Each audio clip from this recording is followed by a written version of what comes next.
Alright guys, we have another question from the third chapter of the engineering mechanics by Meriam, and in this one we have the indicated location of the center of gravity for a 3,600 pound pickup truck, and the center of gravity is for when there is no load in the back of the truck.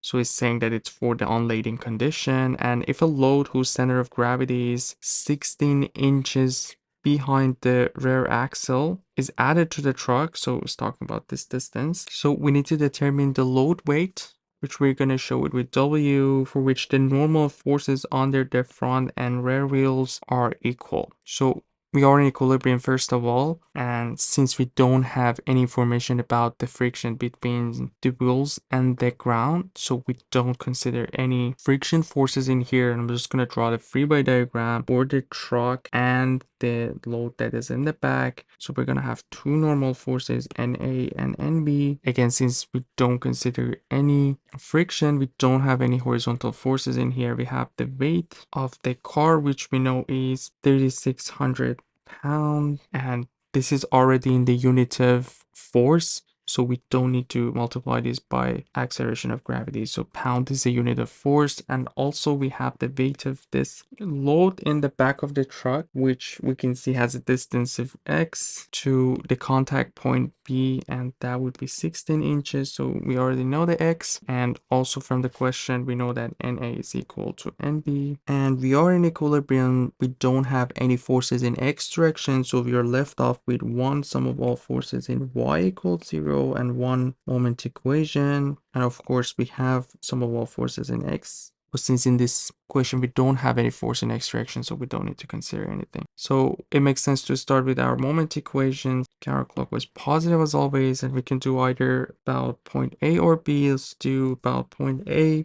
So we're gonna have the moment of the weight of the truck, which is 3,600 pounds, and it's a clockwise moment, so negative. Distance from A to line of action of the force would be what we have in here, 45 inches. Also, we're gonna have the moment of the normal force NB. This one about A is in this direction, so it's counterclockwise positive NB, which we know is equal to NA. And the distance this time would be 45 plus 67, which is gonna be 112. And the last one would be the weight of the load in the back of the truck. This one's also clockwise, so negative WL, and we're gonna have the distance from the line of action of WL, which is basically 112 plus 16 or 128. This will be equal to 0. And our second equation, sum of all forces in y direction, still we have two unknowns in here. And if we do sum of all forces in y, basically we have NA plus NB. We can call them 2NB. And we're going to have minus WL and minus 3,600 equals 0. And what we can do in here is that we can find WL to NB minus 3,600. We're just going to plug it into the previous equation.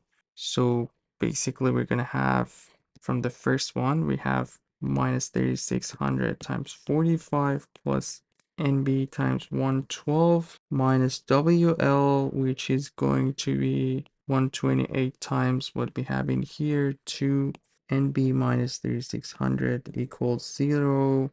And we just have to multiply these. So 112 NB minus 128 times 2, 256 NB minus 3,645 plus 128 times 3,600 equals 0. And here we should be able to find the final answer. So NB basically is 112 minus 256. It's going to give us minus 144. NB will be equal to 3,600 times 45 minus 128 times 3,600.